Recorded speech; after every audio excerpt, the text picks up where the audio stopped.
होणार आहे त्यांच्यापर्यंत रोजगार आणि अधिकारिता पोहोचणार आहे।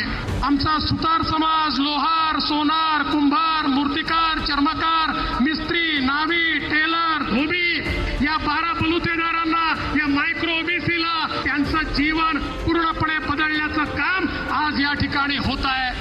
आणि टेक्सटाईल पार्क ही तर अशी संकल्पना आहे की आमच्या अमरावतीला जगाच्या नकाशावर आणण्याचं काम मित्रा टेक्सटाईल पार्कमुळे होणार आहे, ज्या एका पार्कमुळे जवळजवळ 3 लाख लोकांना रोजगार हा त्या ठिकाणी मिळणार आहे। समाजाच्या सर्व घटकांच्या पाठीशी आपलं सरकार उभं आहे।